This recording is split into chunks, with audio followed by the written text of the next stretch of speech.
Well, hello everyone. This is Richard and welcome back to Stuff We Can Do in Excel, Tableau, and Power BI. What we're going to do today is look at a change text case in Excel spreadsheets. Let's go look at the problem. So we have some data here, we have some names, and each one of these names has something really wrong with it. Richard Rand seems to be typed in okay, but Dan Fessler has a bunch of extra space in it. Sid Bundy's all lowercase. Ann Davis, her first name is all caps. That looks weird. Beth Howard has extra spaces, and her last name is all uppercase. You have Steve Garner with extra spaces at the front. The last name is mixed upper and lower case. Rob C. has his first name capitalized. Rob Wilbanks has his last name capitalized. And Lee Wagner has these two capital G's in the middle of her name. So how do we get rid of these? How do we get back to a text case that we like? Well, there's three choices. We can have all uppercase, all lowercase, or proper case. So let's go look at how to do each one of these, and it's fairly simple. We're going to say equals upper.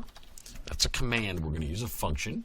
We hit Richard Rand, close a parenthesis, and there it is. Now what I can do is I can simply copy that down the page by double-clicking on my lower right handle, and I've done it. Now I've still got the extra spaces. We'll deal with those in a moment. All lowercase equals lower, and we'll click on what we want to do all lowercase for. Enter, and we copy that down. And of course, everything is lowercase, but it still has all those pesky spaces in there. Again, we'll deal with that in a moment. Proper case, you guessed it, we're going to use proper. Except I can't spell. There we go, proper.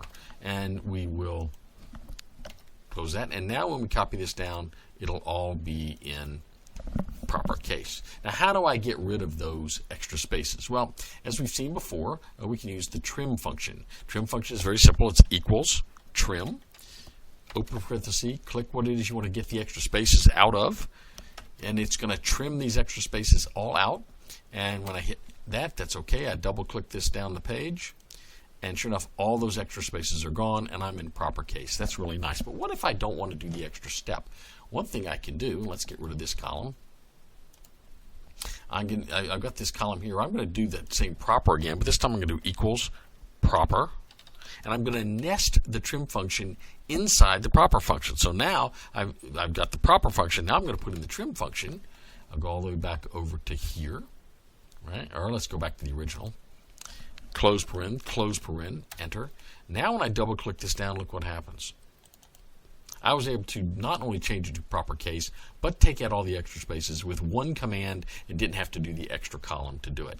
Now there's another way to do this, and that's what we call flash fill.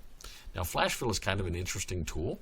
I'm going to insert a column here. So in flash fill, Excel will sense a pattern in what you're doing, and it will copy that pattern down to a range of data that you want to copy it to. So I'm going to type in Richard Rand the way I want it.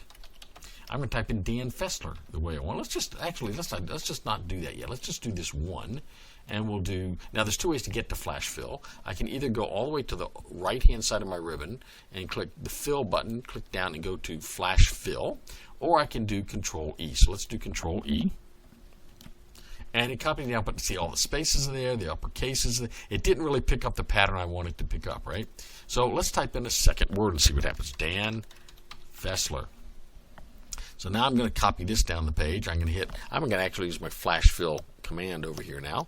Flash fill, and it picked it up. It figured out that I want the proper case, and I wanted no extra spaces, and I didn't want all the all caps and the mixed caps. So that's kind of a nice tool just to use the flash fill, and it's actually easier than using the other commands.